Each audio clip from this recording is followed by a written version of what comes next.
take a walk with me, not like you used to do. Do something different and put yourself in other people's shoes. Open up your mind and open up your eyes and change your direction, change your perspective. Welcome into Other People's Shoes. As you know, I am your host, Neil Matthews. Thank you so much for joining us today. Super excited about Thanksgiving being tomorrow. Who is excited about green bean casserole? Show of hands. Who's excited about the stuffing? Maybe it's the turkey. Maybe it's Aunt so-and-so that you haven't seen in a long time, or the cousin that you haven't seen in a long time, or maybe it's the uncle that you maybe don't really want to say that you're thankful for. Whoever it may be. Super excited. Happy Thanksgiving to you. With that, I am thankful and grateful for today's guest. Let me tell you about her right now. She is, in fact, the host of Kairos Moments. She's also a speaker. She is so excited to just empower women. She's also an author. She's a Bible teacher. In fact, she believes, get this, you ready? She believes God has given her a deep understanding into his word with real life practical application. That in itself, we need to pause for a moment and just really think on that. She also believes God has given her this great ability to encourage others through the prophetic. She also is here to empower women to stop playing it safe in their faith. In fact, no, she wants you to go all in on your calling, and she's here to help you get all in on that calling. Because she believes, listen to this is so important, she believes this, to boldly begin by bringing their God-given dreams to life. It's time to start believing that, and she's here to help us do that. Who is she, of course? She is, of course, the one, the only, Julie Holmquist. Julie, how are you today? I'm good. Today there's a blue sky, and I'm glad to be here. Now, see, I've heard there's always a blue sky in North Carolina. Is that true, or has someone lied to me? I would say that's mostly true. There are Sundays where it's cloudy, but it's mostly blue. That's why I got to get out there. Get out there. All right. You should. So, Julie, getting into your story and your message, before we get to those roads and that traveling down, we got to, of course, know what shoes we're wearing. So, Julie, help me with that. What style of shoe do you love to wear? I am usually in flip-flops or Adidas sneakers. Ooh, Adidas sneakers. Yes. Help me with that, because, we're over the air, so we got to describe and be descriptive. Okay. And I know as an author and a writer, you can be descriptive, I hope, right? Yeah, I hope. Maybe they're not sneakers, maybe they're tennis shoes. Officially, there is a difference, right? They're just comfortable. But I'm mainly in flip-flops. All right, so flip-flops, we're going to stick with those maybe from the sound of it. That sounds more Julie style. That sounds more like my style. Flip-flops and sandals. So Julie, I've never been to Charlotte. I actually don't even remember being in North Carolina. I was a little baby, 18 months or so old. My family decided to rip me away from my homeland, my home state. My dad, of course, got transferred in the United States Marine Corps, and so therefore we never really had a home. Who knows? I don't know. I do have North Carolina on my birth certificate. So if I were to come out to Charlotte, hang out with you and your husband for a day, I'd bring my wife too, so you guys could hang out, and you and your husband and I could hang out. But if my family were to I'll bring my daughter this time. We'll just bring her. It'll be fun. She'll be 14. She'll be doing who knows what. But what would you take us around Charlotte and do? Gosh, there's so much. We moved by the Whitewater Center, the U.S. National Whitewater Center. It's where they train for kayaking, I guess, for the, whatever. But it's got the zip lines, it's got the climbing walls, it's got outdoor music, and it's got a restaurant, all of that stuff, hiking trails, all of that. And we love it. We love really living close to there. My husband and I are foodies, so we enjoy trying all kinds of different restaurants. We went on a date the other night and we tried Cowfish restaurant. And what it is it's a combination of sushi and hamburgers. I have never heard of this. I am so intrigued right now because I love sushi. My wife does it, but I love sushi and I do love hamburgers. No, these burgers are like made to look like sushi. There's burgers, and then they've got the sushi rice. Then they're rolled up in potato strings, and they're flash fried. And then they present like sushi. It looks like sushi. And then you put the ketchup and the barbecue on top. And it was just a lot of fun. So I'd take you there. I want to go there now. All of a sudden, I'm hungry. I'm just saying, I'm hungry. So that's good. You did a great job with that. That's fantastic. Well, that's fun. So Julie, getting into your story and getting into, our season, we've been talking about at length, and we will continue till the end of the year. I never realized when I started planning this season how impactful this simple question that I was pondering one day on a run, and that was this, are you enough? And I didn't realize that it resonated with so many people. Nobody's really struggled with their identity or being enough or having stories of feeling like they weren't enough. Do you have anything similar to that in your background and experience of not being enough? And if so, what was that like? I do have stories, multiple stories like that, but I first want to give a caveat that there is the I'm not enough humility, right? Because Christ is enough in our lives. But then there's the also the I'm not enough, and God comes to encourage us like, yes, you are. You can do this. My background, I got permission to share this from my mom. She was very verbally abusive to me when I was a young girl. And that kind of set the stage for wondering if I had what it took to do what God was calling me in my life. So from there, I kind of developed a low self-esteem. I couldn't look at people in the eyes. It was hard for me to do that. I don't think I was consciously aware that I was struggling with that. I always felt like there was something wrong with me. I grew up having a really difficult time seeing my value or worth, and harsh words have a way of sticking with us. I can remember 40 years ago, someone saying something about my hair. It was just a simple, stupid comment, but it was a hurtful one. And we always latch on to those negative thoughts, those negative comments. I just grew up with that. When I got saved, I was 8 years old when I accepted the Lord, and my parents got saved at the same time, but I wasn't really discipled or anything. I just kind of went my own way, and I lived the party life, drinking and partying and all of that entails. And it was kind of like a way to get rid of that emptiness inside and not feeling enough. When I realized that the Lord truly loved me, and that's all that mattered. That's all that mattered. That was the bottom line, was when I came back to him after living that life. I came back to him, and he still wanted me. He still loved me. He still had a calling on my life, but it was hard for me to stand back up and be present to that calling because of my past, right? The shame of my past, people's words, all of that. I even became an intern for a Christian ministry. I was already feeling like I was out of my league. This was a pretty big name, and I was, an intern. I was creating graphics for this ministry, and we had trainings. And one day I was sitting there trying to listen to one of the trainings as I was getting ready for an event. And it was taking a really long time, and I couldn't figure out why. So I finally went and looked at it, and I realized that it wasn't a training. It was a conversation that these leaders were having, and they were talking about the interns. They didn't realize they had posted that video to Facebook. So I'm hearing them call some of the other interns like dingbat and, all this stuff. And I'm just like, oh my gosh, maybe I am not qualified for this. Maybe I'm not cut out to do what I feel like God's calling me to do. And so that just kind of stirred up those feelings of when I was a girl of not being enough, not quite fitting the expectations of people. After I let go of that internship, another internship opportunity came about, and I was excited. I was like, oh, this is God's, provision for me. This is, I can let go of the other one. This is how God's going to work. That ministry leader, again, she had lots of promises, but she didn't fulfill some of that stuff. So I constantly had this doubt that there's something wrong with me. When something happens over and over again, you kind of look at the common denominator, and I was that common denominator in those situations. So I was like, there's something wrong with me. I'm not cut out for this. But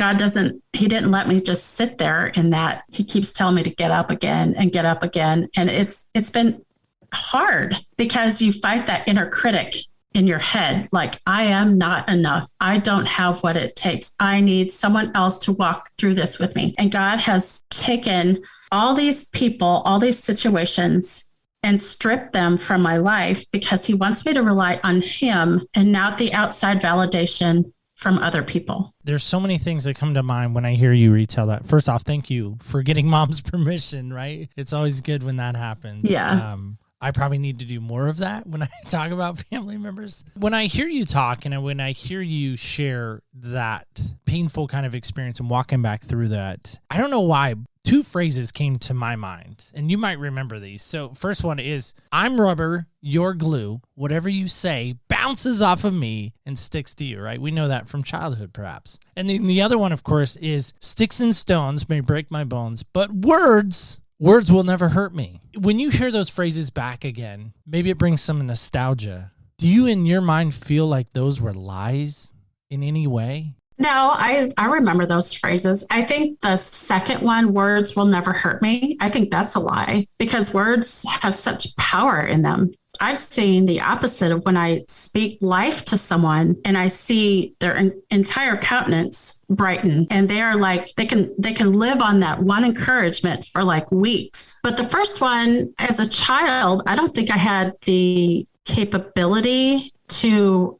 separate my mom's words from my reality. As a child, I didn't have the wherewithal, the ability, or the power to be able to do that. I didn't know I could do that. As a child, you're thinking your mom is all powerful. She's the one speaking these things and she knows everything. So it must be true. That's a tough one, right? Because I have encountered so many, ladies through doing the show and even in my, away from the show personal life where they rely heavily on mom's words. They rely heavily on dad's words. And when those words are empty, when those words are not fulfilling, when those words aren't life-giving, when they're not speaking life, Toby Mac has a great song, right? Speak life, speak life. Great song. In that, they're supposed to be speaking life into you. And so I'm just wondering if we were going to flip the coin a little bit, if mom had spoken life into your world, into Julie's life, young Julie, going back to maybe 7-year-old Julie. I don't know when it first started, maybe even younger. But if she had gone back and somehow spoken life into you, do you think you'd be on a different path right now? Or tell me about that. I don't blame my mom for everything. She's not the source of all of my issues or whatever. I think it probably would have set me on a different path because I can see in my life how I started something and then I quit. And it was just my pattern as a kid, as a young girl. I would start basketball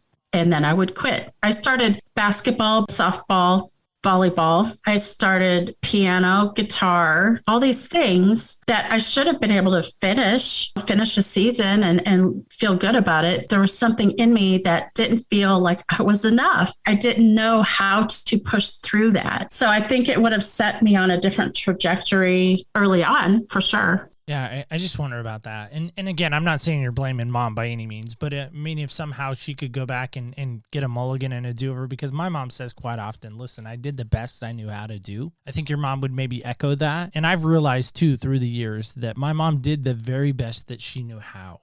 She did not have a dad growing up. He dies early on in her childhood. She doesn't even meet him really, and her mom was absent.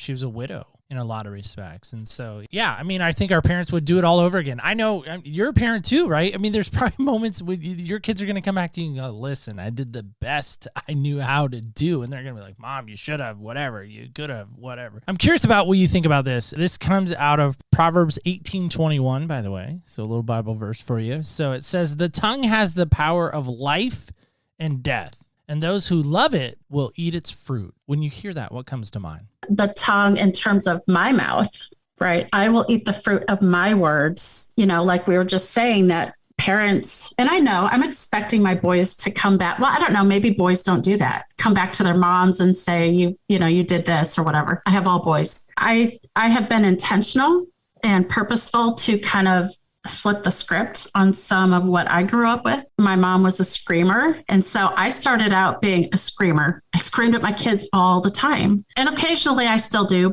I will go to them and I will apologize, and I will not include the word but with that apology. Like, I'm sorry, but you shouldn't have done this, this, this, and this. I will say you didn't deserve that, because I want them to know that even though they misbehaved, they didn't deserve that kind of treatment. I have to look at it in terms of my mouth, not necessarily what my mom spoke over me. I did reap some fruit from that. I think it's more of in terms of what I'm sowing. Yeah, absolutely. And again, I think it just goes back to the power of someone's words. It just goes back to the idea of what are you planting into your life. And again, I think it's great to say, and maybe it's, again, it's the second time we're saying it, but sometimes repetition helps, speaking life into someone's life. So on that same kind of thread and that same kind of line, I wanted to share this with you too and get some thoughts on it. It says, one kind word can change someone's entire day. Is that a true statement? And if so, how is that true in your life? And if it's not a true statement, maybe how is that false in your life? I believe it is 100% true. I've been on the receiving end of that kind word. Like, I have a special needs son. He's 19 now. He has autism and is mentally handicapped. And he had some behaviors, he still does, when he's upset or whatever. He's scratched, he's kicked, he's pulled hair. I love him. During some of his meltdowns, I have had other moms out in public judge me, look at me like, if he was my kid, this is what I would have done. But then I've also had other moms come up, strangers, and rub my back, tell me I'm doing a good job, ask me if there's anything they can do to help me. And those, I have vivid memories of those women, because it's like, okay, I'm not alone. They see me, they see I am doing my best. And there's probably been like 3 or 4 women in my past that have done that. And it's been amazing. It kind of fuels me to keep going, because it's hard having a special needs child. I call him my wild child. He's unpredictable sometimes. When someone speaks life over me in that way, it gives me fuel to keep going. So that's something I think most people can't understand. They can't unless they're in it. I mean, we say so often on this show, right? Unless they're in your shoes, they really don't know that perspective on life. They just don't. Can you think of maybe a moment during your time with your son, the special needs son specifically, where you just lost it? And again, like you're talking about, somebody coming along that you didn't know, or maybe the flip side of that, where you've gotten those looks. And if so, maybe talk about that painful moment of somebody maybe having that judgment over you, or sitting on the seat of judgment, as I say so often. What did that experience feel like for you? Well, I've had family members who didn't get it, that we needed help. And that was very painful, because family is a big deal. Right? Just because my son has different needs than the other kids doesn't make him less. Then those painful memories, I remember losing it. See, I've lost it before, but I've been surrounded by support. My husband is a wonderful man. He'll tell me, go do something by yourself, get recharged. Or one of my really good friends, she would take Andrew for, to babysit him or whatever. So whenever I was in a bad place, I always had someone to fall back on. That's fantastic to have that support system. Why do you think that's so important specifically for moms and maybe even specifically for you? Because I've heard people say, listen, I don't need anybody. I'm an island. I don't need it. I'm good. I don't need all the other drama. I can walk through this life by myself. I myself, when I hear those statements, I think you're a big fat liar. And I would say that to somebody gently, of course. But I think people are lying when they say that they can walk through this life without any help, without a support system, without a community around them. I think that's just ludicrous crazy. Am I wrong in that, or maybe speak to that as well? Well, first of all, it takes a lot for someone to ask for help.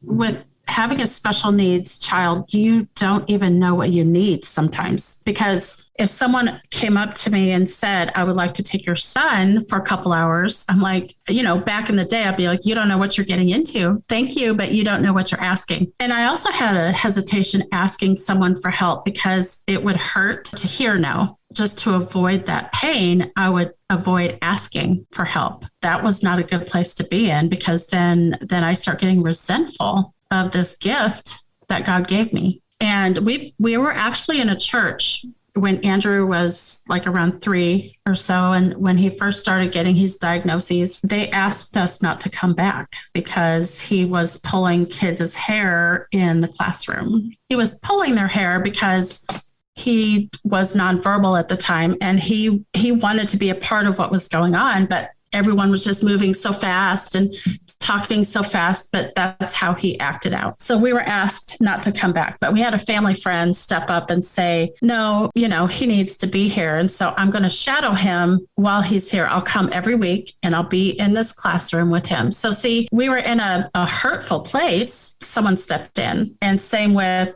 like the Awana. They said he shouldn't come to Awana because he was nonverbal and he wouldn't be able to recite his scriptures to get the prizes. I about came unglued. I was like, he's 3. The scriptures that you're learning at 3 is God is love, and I will teach him sign language. And it's not about those trinkets. It's about getting the word of God inside of his heart. So those were some of the painful moments. But in those moments, as you're walking back through those, right, I hear again people speaking into your life.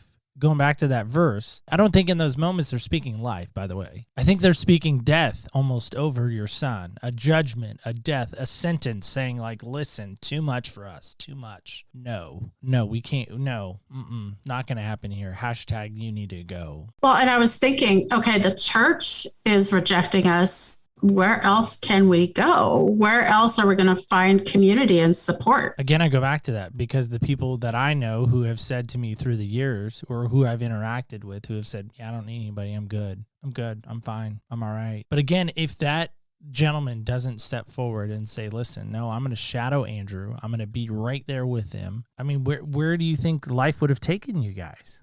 Well, I want to say the people who are saying they are islands and they don't need help, they are lying, Neil, and they might be afraid of hearing no because they might be afraid of risking hearing that no. And so I would encourage other people to just do something, anything to show that you care about them and you love them and you support them instead of waiting for them to tell you what they need. We cannot do this life on our own. There's just no way. Even if I didn't have a special needs child, there's just no way I could do life on my own. Right around that same time, my in-laws were getting a divorce and they were very involved grandparents. My father-in-law came out of the closet. And so we were navigating that in the midst of all of Andrew's issues. So it's just like life is too hard to do it on our own. And that's why we need the body of Christ to be more involved with one another's lives, not just on Sunday mornings. Yeah, I think I would be remiss if we didn't broach this subject.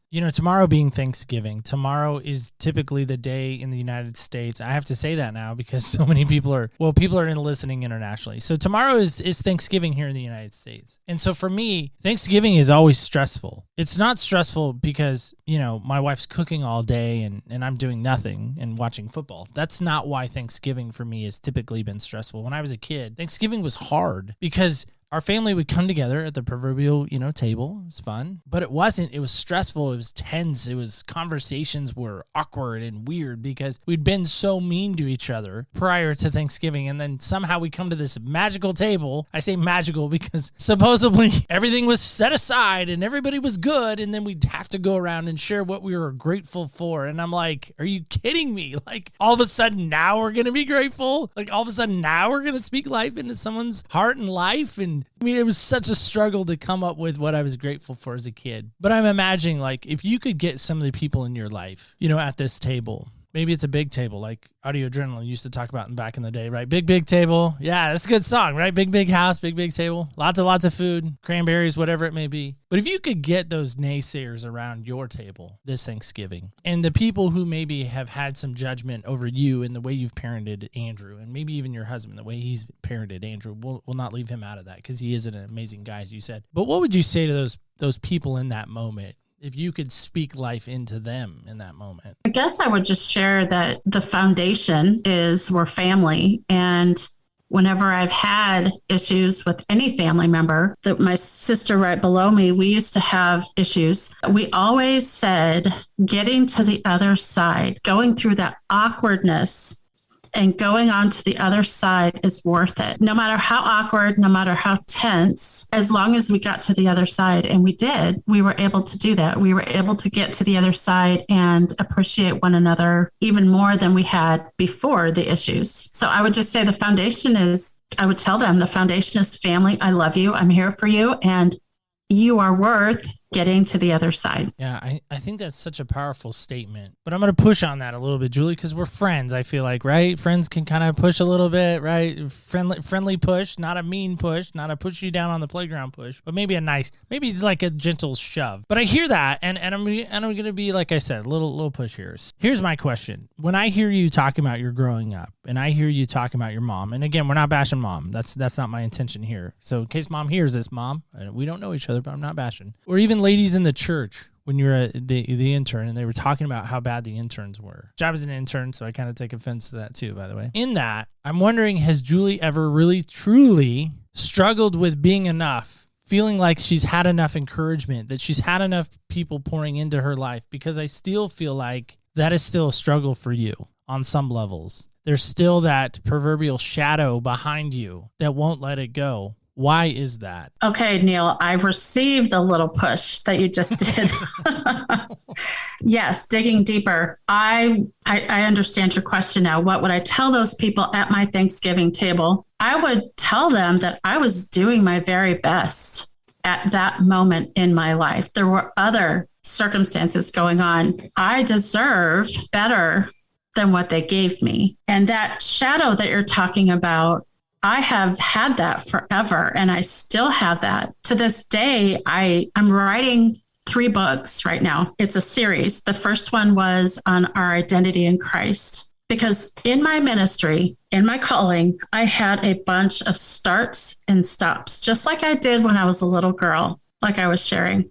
Starts and stops. And God told me it's because my identity was not firmly rooted in Him. I wasn't abiding with Him. And what I mean by that is God would give me an idea and I would run with it. I wouldn't sit with Him to get strengthened, to get empowered. Because when you step out in your calling, and I don't know if you know this experience, Neil, when you step out in your calling, the enemy hates that. He doesn't want you building other people up or sharing the love of God with other people. And it's like all hell breaks loose. He will attempt to make us sit down and shut up. I have to shut that voice out of my head all the time. This could get intense. Okay, I'm here for it. All right, so here we go. I struggle with I deserve, I demand, I need, I want, especially the I deserve. Okay. That's a tough one for me. So when I hear you say, I deserve better, now it's a full-blown shove. Okay. Full-blown shove. Why do you deserve better? I deserve better treatment in that I don't believe those people, they didn't have integrity. I have an issue with someone. I'm not afraid of conflict. I will go to that person and I will talk to them, but I won't talk behind their backs. I may talk to my husband a lot about it, but I'm not going to talk behind their backs and bash them. So that's what I mean by I deserve. I deserve better in the sense of I expected more out of them because they were a Christian ministry. So that's what I mean by I deserve better. Because I think on some level, we all do deserve a level of respect, right? We all deserve a level of empathy. We all deserve a level of mercy. We all deserve a level of encouragement. I think we do. I struggle with the I deserve, and I guess I just was misunderstanding your deserve, right? Like somehow like they're owed that to you, but kind of in a sense, they're a little bit, but maybe not. I don't know. Well, I think when you're in a relationship with someone, especially a leader and a intern or whatever, I'm there to learn. If I'm doing something that's not correct or I should be doing it a certain way, then approach me. And they were kind of upset that I was asking so many questions. And that's how I learn. We were in a relationship. So a relationship you kind of have that expectation that if I'm doing something that's not correct, then tell me. Just like a boss and an employee. Wouldn't you hate to be fired when you don't even know what you did wrong? Okay, I'll say this. I'm not like a feminist. Like I deserve nothing but the best and all of that. That's not what I meant. I meant I'm in a relationship with you. I deserve better. If you have an issue with me, talk to me. Don't be talking behind my back. I think that's solid advice, right? Because again, I think when we find out that someone has talked behind our back or spoke negatively about us, we owe it to them they're not, in my mind, they're not following scripture, right? I mean, Matthew 18 talks about that. If you have an offense, go to them alone, yada, yada, yada. Well, I also want to say that we spent multiple meetings talking about this. And so we came to some resolution and we're good now. I realized some of my faults in that conversation, but I wouldn't have realized them had we not had that conversation. I couldn't change unless they approached me and told me, this is what you're doing that needs to change. I wouldn't have known. And so that's where getting to the other side is always worth it. No matter, it was very awkward. There were tears, there was, all of this stuff, but it was worth getting to the other side. Yeah. And I think that also shows the depth of a relationship, right? Is this person, to your point, is this person worth going to the other side with? Yeah, I valued their opinion and I valued their input. But I'm wondering about this for you personally. Is Julie enough to be encouraged? Is Julie enough to really have life spoken into her? Is she enough for that?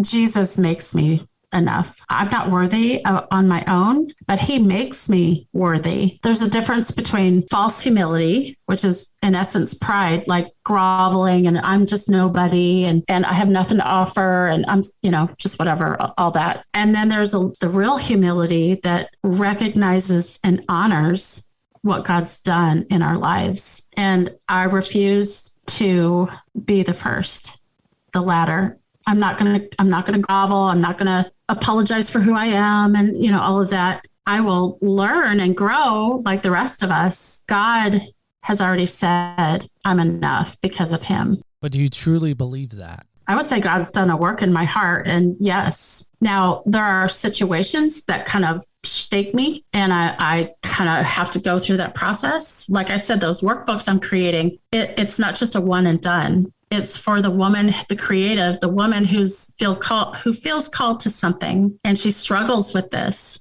the same thing we're talking about. And it's something that she'll have to go through again and again and again, because I don't think on this side of heaven, we will fully know. I mean, do you, Neil, do you think someone can fully never struggle with that ever again? Wait a second. I'm the host. I can't. Okay. I can't. No, Julie's also a host, so that's fun. Second time that's happened, by the way. People try to flip the script on me. Nope. I'm just kidding. No, I hear you on that. I don't think there is a way that I have found that on some level you're not always going to have, Paul talks about the proverbial thorn in your flesh, that thing that always kind of sticks with you that never seems to go away. I think I have it beat at times, and then I open the door to leave, and it's like, nope. Don't forget this. And so I do think that there is some level where you can get comfortable with it, but I don't know. That's a tough one. That's a tough question. I think if we walk in humility, it's not something that's going to totally derail us. That's the challenge, really, is to truly walk in humility and to walk in the idea that each day I'm surrendering more and more and more and more.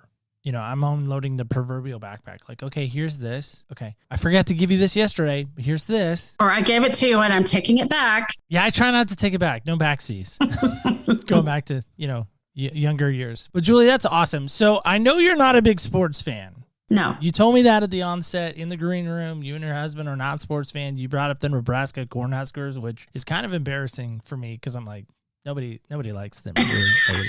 People in Nebraska might, but I'm curious about this. Being in Charlotte, have you driven past Spectrum Center, the Spectrum Center? Do you know where that is in Charlotte? Actually, I don't. Sorry. Okay. I've driven by the Panther Stadium. Is that what you're talking about? The Panther Stadium. You've driven past that.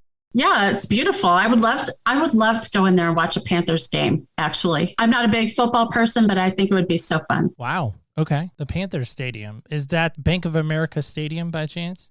I think so. I think so, yeah. Yeah, I just Googled it. So, okay. So better. Cool. So you've seen that stadium. That looks pretty impressive. Yeah, it's huge. And it's right off, like when you're on the interstate and it's like right there. It's really cool. So picture this for a second. If you somehow got into that stadium, by the way, the seating capacity, in case you're wondering, is 74,867 seats. It's a few people. Yeah. Nothing like Nebraska. It's a little bit bigger.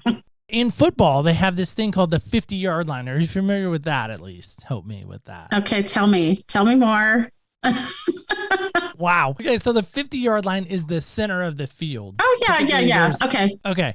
All right. Typically, there's a logo out there. So let's pretend we create this event for you. We got our friend Mary Snyder involved, because she's a big speaker coach. And so we'll just give Mary a little shout out right now. Mary and I create this event together, and we put the podcast artwork for your show, 50-yard line. Mm-hmm. And I give you this microphone to speak into. And I say to you, Julie, you have your moment. Here's your moment. Because your show's all about moments, right? Right. This is your moment. You got women from all walks of life. You got them from middle school till let's say 70 years old. What are you going to say to those ladies in that moment? I'm going to tell them that they don't need to look for their purpose, because their purpose is already established. It's something that's fixed. It is a relationship, an intimate relationship with their creator. Out of that relationship will flow their calling, and that no matter how insignificant they feel, God has given them gifts, skills, and talents and all of that we are missing out on unless they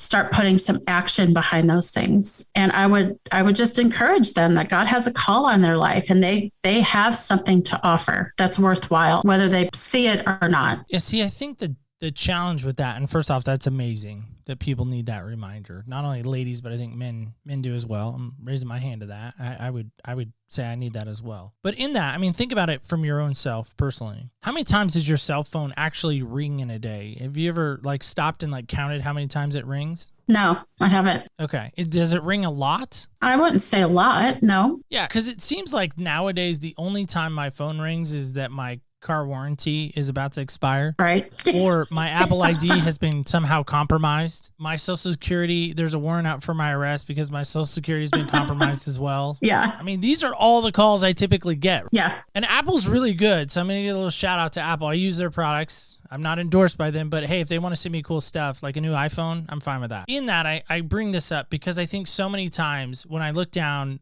Apple's really good, like I said, spam call, telemarketer. What if for some reason God somehow came across, because Apple doesn't know it, they don't know his number, and it somehow came across as like a telemarketer call or a spam call, and we're like, ugh. Or maybe they get really tricky now. It's called spoofing, right? They'll spoof the number so it looks like it's from your area code. Oh, right? okay, yeah. Probably seen a few of those sometimes, and then you get on and it's like Janice who wants to say the extended warranty, and you're like, Janice, how did you get through? Well, because she had a local number. That's how Janice got through. In that, the reason why I'm asking is for whatever reason, let's just pretend for a second, use our imagination here, that you look down one day and you look at your phone and you don't recognize the number and you answer it, and it is God on the other end. And he says, Julie, I have so much for you. I have so much for you. I want to meet with you. I want to get just intimate with you. I want to share my whole 7-step plan. Maybe it's 8. I don't know. 8 seems cool. 7's also cool. 7's the perfect number, though. It's God's number. Yeah. I like 8 even. I'm an even number guy. But anyway, 7-step process of how I want you to live the rest of your life. First off, would you believe that caller, and would you go meet with that caller? Neil, this is so out in left field. I would, no, I wouldn't accept that call. And no, I wouldn't think that God has a 7-step plan. First of all, because our calling changes all the time, depending on the season of life we're in, depending on, your capacity to do something. So no, I wouldn't meet with that person on the other line. I bring that up on purpose. It may feel like left field, but I think that's what I'm kind of trying to full circle here is I think so many times we start out with this plan for our life. Maybe you started out with this plan for your life and you walk these roads and you're like, listen, I'm not getting anywhere. I'm not getting anywhere. Okay, I'm going to ditch that plan. I'm going to go to this. Okay, I'm going to try this. This is going to work this time. I know it. It's going to work. It's ordained, whatever. And he's like, listen, the whole time I had this plan for you, but you didn't stop long enough for me to tell you what I have for you. Do you think that's a struggle that others could get into and maybe you yourself have gotten into? Oh, yeah. That's why this next book I'm writing is called Known Intimacy with God, because he will share his heart with us. And as long as we're staying in step with his spirit, our calling is just to be obedient to what he tells us every day. It's not always some big grandiose, you're going to speak to millions of people. It's when God says, share with your neighbor about who I am in your life, then being willing to do that. Going over and talking to a stranger and telling them this is what I'm saying to them, then we'll do that. That's our calling.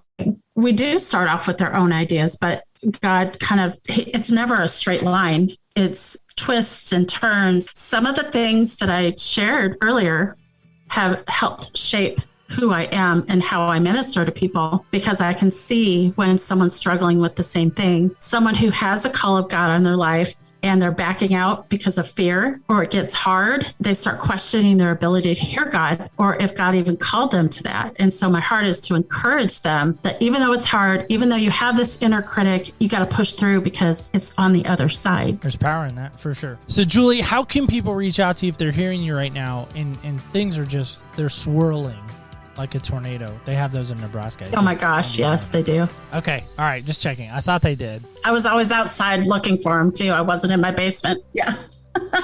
I remember the movie Twister. I feel like they were in Nebraska maybe during Twister. So things swirling, things just percolating, coffee, maker going on in their head right now. Like, man, what she's saying, I needed to hear more of. I want to know more about. So Julie, how can folks reach out to you? My website is stuffofheaven.com. It is, my husband and I are like rebuilding it a little bit, tweaking some things. They can sign up to be on the email list to be notified of when events happen. Next month, I'm hosting an event at my church called Untangling the Lies Women Believe and Finding Freedom in the Truth. They can find out more about that. And so stuffofheaven.com. And then the podcast is Kairos Moments. And that's just where I talk about specific moments. He wants to empower women to not just resign themselves to doing nothing, like they have value in the kingdom. Awesome. Thanks so much for that, Julie. So yeah, last thought goes to you, and then